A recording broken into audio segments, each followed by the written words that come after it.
नमस्कार, मैं हूं आशीष त्रिपाठी, आपके साथ हमर छत्तीसगढ़ देख रहे हैं आप। दुर्ग हादसे से जुड़ी बड़ी जानकारी आपको दे दें। रायपुर में इलाज के दौरान एक और घायल की मौत हो गई। दरअसल हादसे में अब तक मरने वालों की संख्या 13 हो चुकी है।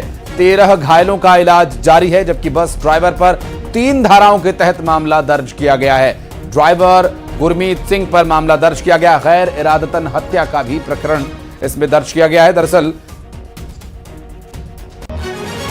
इस हादसे में केडिया डिस्टिलरी, जिसके कर्मचारी इस हादसे का शिकार हुए, आज बंद रहेगी। 13 कर्मचारियों की मौत के बाद जो कंपनी में काम करने वाले और कर्मचारी हैं वो आक्रोशित हैं, नाराज हैं और काम पूरी तरह से बंद कर दिया गया है। मुआवजे की मांग को लेकर परिजन अड़े हुए हैं और उन्होंने शव लेने से भी इनकार कर दिया है।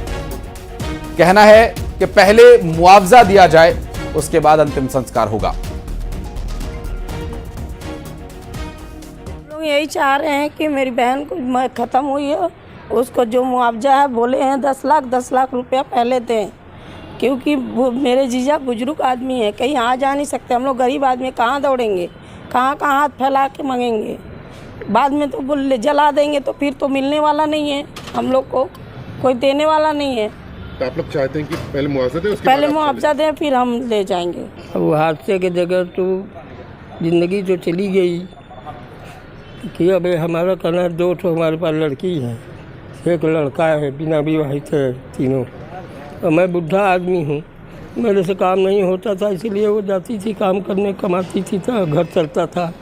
किराए घर में रहते हैं तो हमको कुछ शासन प्रशासन की तरफ से कुछ मिलना चाहिए, तब तो हमारे बाल बच्चों का ज़िंदगी बसर होगा।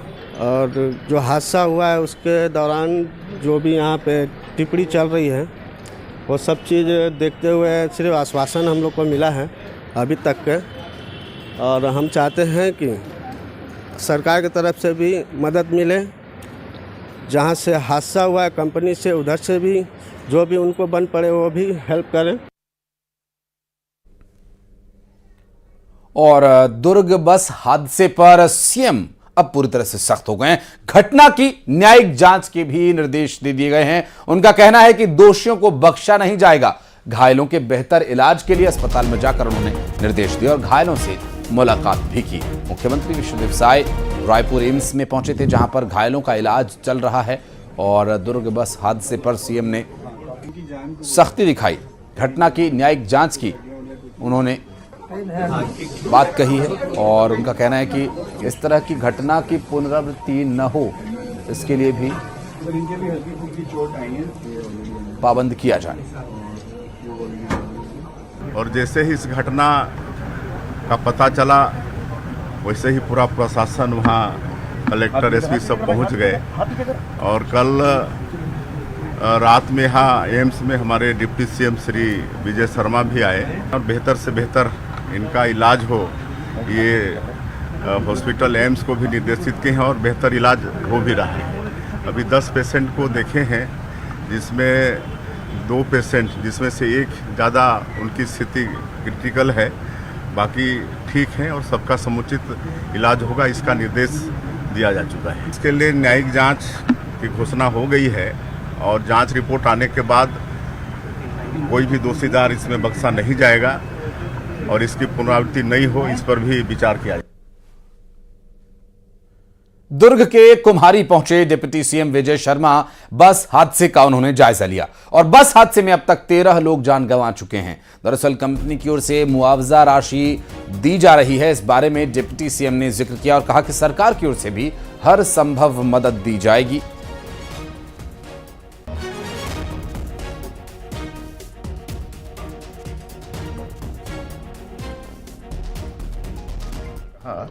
कि कंपनी वालों से मेरी बात हुई, एक कुछ 10 लाख रुपए का प्रति परिवार उन्होंने देने की बात कही है। दूसरा उन्होंने कही है कि हर एक परिवार को एक नौकरी दी जाएगी, ये हम लोगों ने निर्धारित कराया उनसे। तीसरा ये है कि ग्रुप में भी इनका इंश्योरेंस हुआ है, तो उससे भी सहायता होगी। चौथा ये है कि बस का भी इंश्योरेंस लाइव है। सुनील करके कोई हैं जो बस के मालिक हैं, उनसे भी उन्होंने भी प्रशासन को जानकारी दी है, तो वो अलाइव है। तो अलाइव है तो उसमें भी कुछ परिवार को सहायता होगी। और सरकार की तरफ से जो आप कह रहे हैं उस सरकार की तरफ से भी मैं आपसे फिर से कह रहा हूँ, चुनाव का समय है, आयोग से चर्चा करके और जिस तरीके से सहयोग किया जा सकेगा वो। 12 घंटे से ज्यादा का वक्त इस हादसे को हो चुका है। इस हादसे के बाद न सिर्फ राष्ट्रपति बल्कि प्रधानमंत्री, मुख्यमंत्री, उप मुख्यमंत्री और अधिकारियों तक सभी की नजर है। इससे जुड़ी हुई 4 तस्वीरें हम आपको दिखाते हैं। ये देखिए, ये 4 तस्वीर एक तरफ जब हादसा हुआ उसके बाद की ये तस्वीर, जब वहां पर जांच पड़ताल के लिए टीम्स पहुंची, प्रशासनिक अधिकारी पहुंचे, लेकिन इस हादसे में जान गंवाने वाले लोगों के परिवार वाले शोक संतप्त हैं। घायल हुए इतनी बुरी तरह के काल के गाल में ही समा गए और फिर मुख्यमंत्री खुद रायपुर एम्स पहुंचे घायलों का हालचाल जानने के लिए और दुर्घटना स्थल पर पहुंचे डिप्टी सीएम ने हालात का जायजा लिया। दुर्ग बस हादसे से जुड़ी एक बड़ी खबर आ रही है कि लापरवाही ने 13 लोगों को काल के गाल में धकेल दिया। मिट्टी की खदान जिसे बंद नहीं किया गया था, काम बंद था लेकिन खदान को पूरी तरह से बंद नहीं किया गया था, खदान क्लोजर होना बाकी था। अगर ये खदान बंद होती तो ये हादसा न होता। सालों से गिट्टी की ये खदान बंद है और काम बंद होने की वजह से भी खदान को बंद नहीं किया गया। उसके बाद भी खदान यहां पर खुली हुई थी और इसकी वजह से एक बड़ा हादसा हो गया। 13 जिंदगियां हलाक हो गई। न्यूज 18 की टीम इस वक्त दुर्घटना स्थल कुम्हारी पर है और देखिए लापरवाही की सबसे बड़ी वजह हम आपको बताते हैं। यहाँ एक गिट्टी का खदान है, यहाँ से लाखों रुपए, करोड़ों रुपए की रॉयल्टी खनिज विभाग को पहले मिला और उसके बाद अभी तक इस माइंस में काम बिल्कुल बंद है, लेकिन माइंस का क्लोजर रिपोर्ट सबमिट नहीं किया गया, माइंस को बंद नहीं किया गया। अगर माइंस पहले बंद कर दिया गया होता तो इतनी बड़ी दुर्घटनाएं नहीं होती।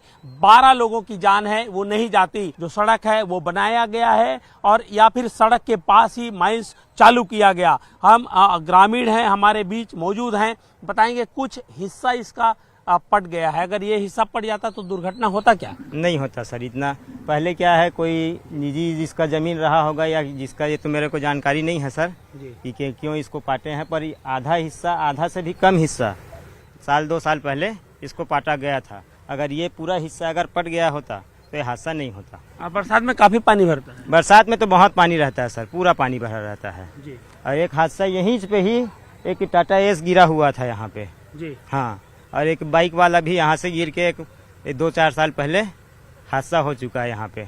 अब बीच बीच में यहाँ पे ऐसा नहीं है कि हादसा नहीं होता है। रात के अंधेरे में कहीं साइकिल वाला या बाइक वाला कहीं न कहीं गिर जाते हैं। दुर्घटनाएं और भी हो सकती हैं क्योंकि अभी तक इस माइंस को भरा नहीं गया है। अगर भरकर इस जमीन को उपजाऊ बना दिया गया होता तो ये दुर्घटनाएं नहीं होती। लेकिन खनिज विभाग की लापरवाही भी यहाँ पर सामने आ रही है क्योंकि माइंस चल रहा है और उसे लेबल नहीं किया गया है। कैमरा पर्सन इमरान कुरैशी के साथ युगल तिवारी, न्यूज 18 रायपुर, छत्तीसगढ़। और 13 जान जाने के लिए 1-2 नहीं बल्कि कई लापरवाहियां जिम्मेदार अब तक नजर आ रही हैं और इसमें अगर जांच होगी तो इससे जुड़ी और कुछ लूप होल्स, कुछ गड़बड़ियां सामने आएंगी जिसमें न सिर्फ सड़क खराब होना, माइंस का खुले रहना, बस की हेडलाइट्स का न जलना, ड्राइवर का क्या वो ठीक हालत में था या नहीं होना, उस पर भी हम बातचीत करेंगे। हमारे सहयोगी मिथिलेश ठाकुर इस वक्त जुड़ गए हमारे साथ और आकाश शुक्ला रायपुर से हमारे साथ जुड़े हैं। मिथिलेश, पहले आपके पास आते हैं, अभी की क्या स्थिति है फिलहाल? 12 घंटे, 13 घंटे, 14 घंटे से ऊपर का समय हो गया इस हादसे को हुए। अब तक क्या कुछ डिटेल्स मिल पाई हैं? क्या कहां तक जांच पहुंचती है और प्रबंधन क्या कह रहा है इसकी सफाई में?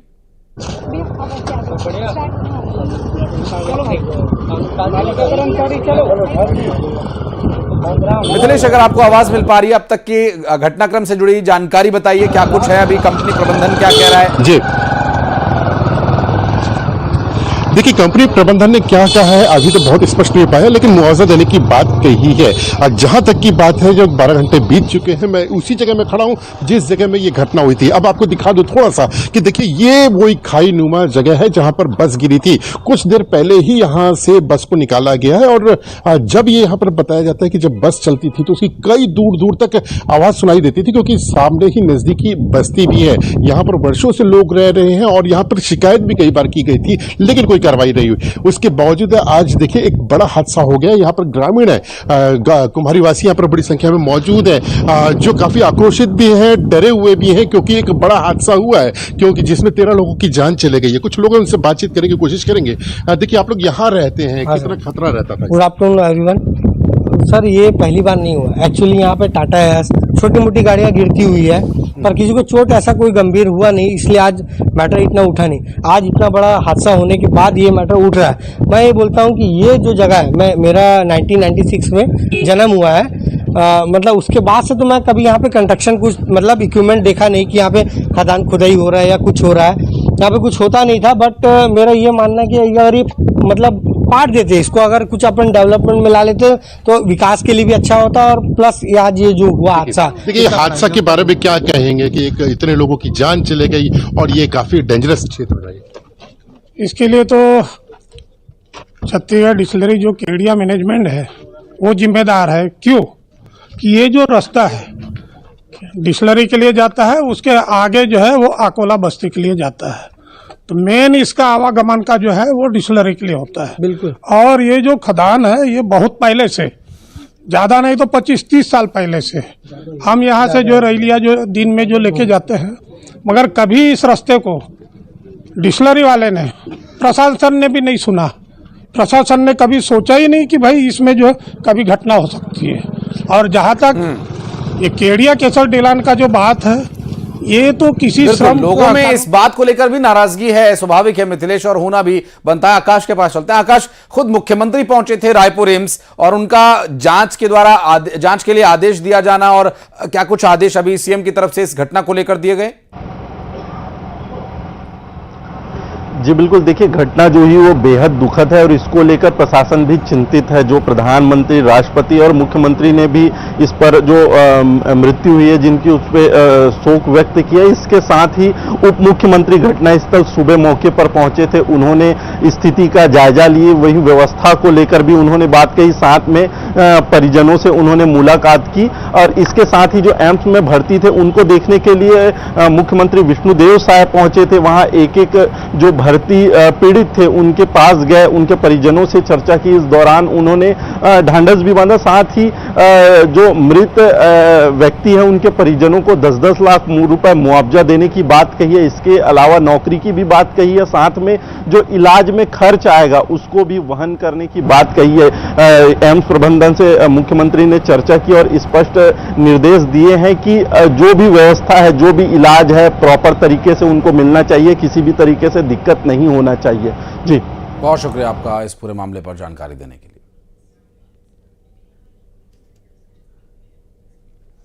और अब आपको लिए चलते हैं छिंदवाड़ा, जहां पर मध्य प्रदेश के मुख्यमंत्री doctor Mohan Yadav road show करने के लिए पहुंचे हैं। इसकी तस्वीरें हम आपको दिखा रहे हैं और ये देखिए, ये सीधी तस्वीरें इस वक्त आ गई हैं सामने, जहां खुद मुख्यमंत्री डॉक्टर मोहन यादव पहुंचे हैं छिंदवाड़ा।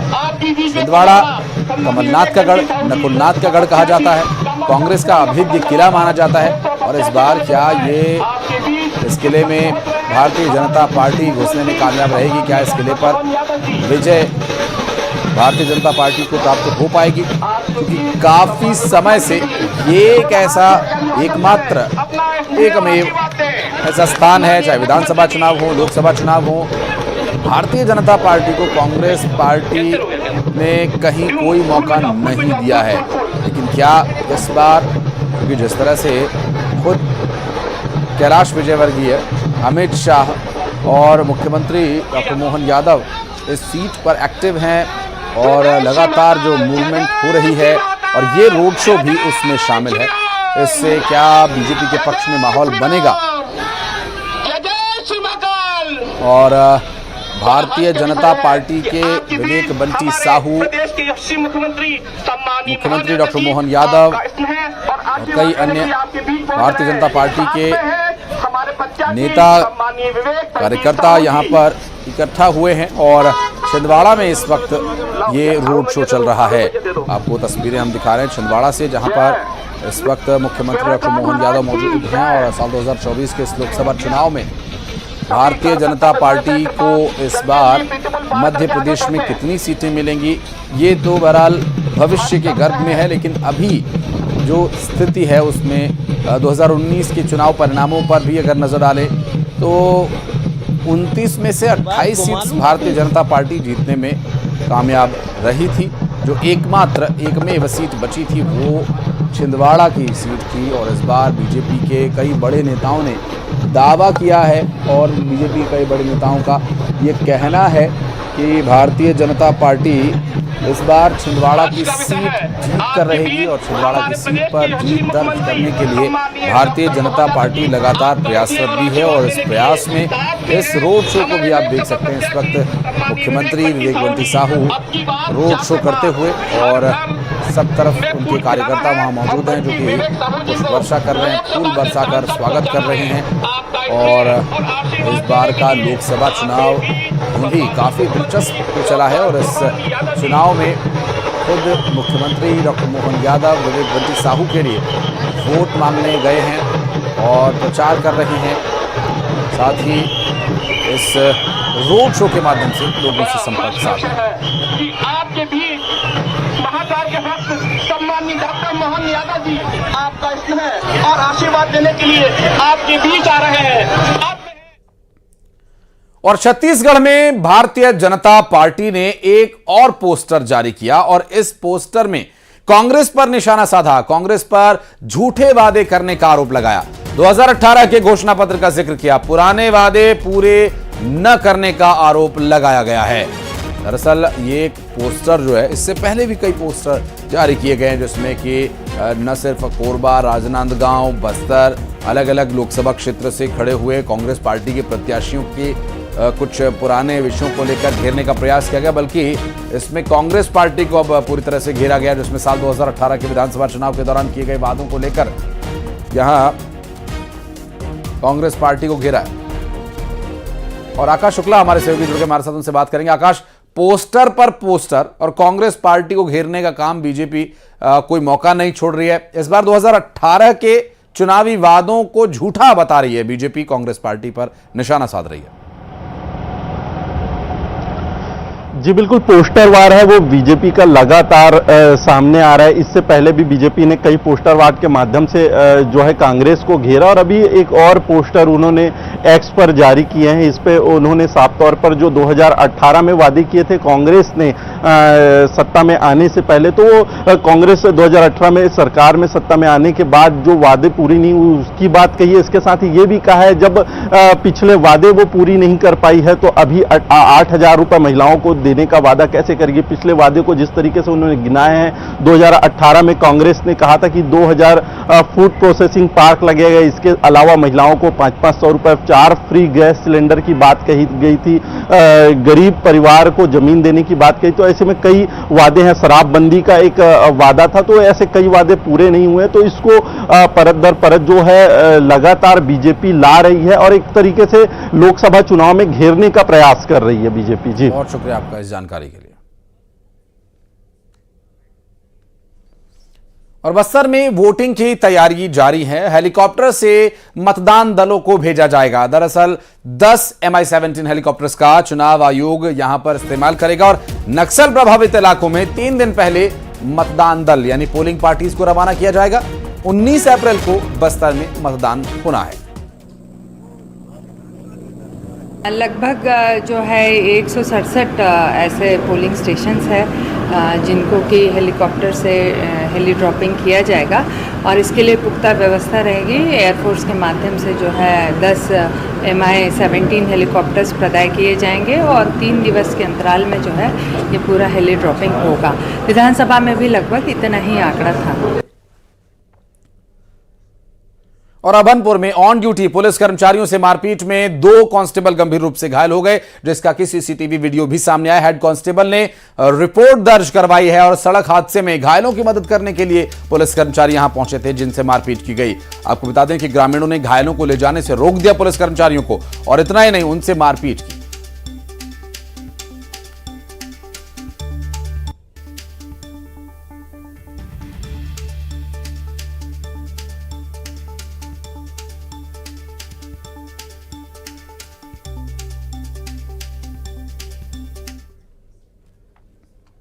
और न्यूज 18 मध्य प्रदेश छत्तीसगढ़ के दर्शकों के लिए है शानदार मौका। देश प्रदेश दुनिया की हर खबर देखने के साथ आप जीत सकते हैं शानदार इनाम, और इसके लिए आपको बस देखते रहना है न्यूज 18 मध्य प्रदेश छत्तीसगढ़ और हिस्सा लेना है पहचान कौन कॉन्टेस्ट में। आसान सवाल का जवाब देना और आप जीत सकते हैं शानदार उपहार।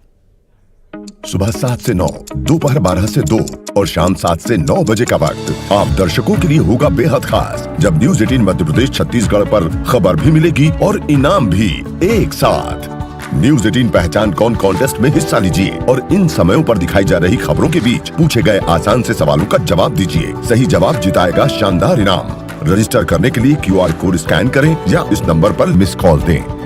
खबर देखिए, इनाम जीतिए, सिर्फ न्यूज 18 मध्य प्रदेश छत्तीसगढ़ पर।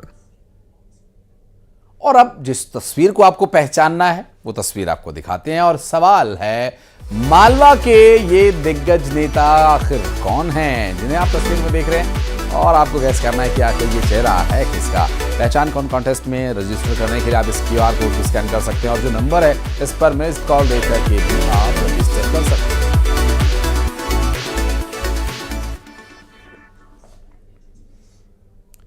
और खबरें जा रही हैं, एक छोटे से ब्रेक के लिए हम यहां पर रुक रहे हैं।